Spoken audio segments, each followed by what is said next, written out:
Hi, my name is Robert Kortlucke. I am the Employment and Training Specialist at the Lawrence Workforce Center. I'm sorry I can't be there with you guys tonight.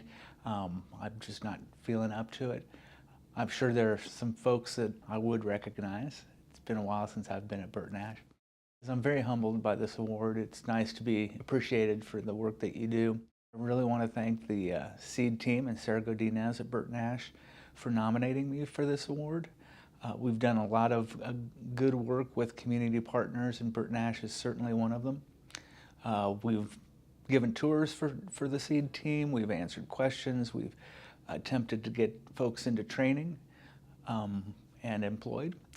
But again, I'm just very grateful for this award. I can't believe it. I'm just very, very thankful.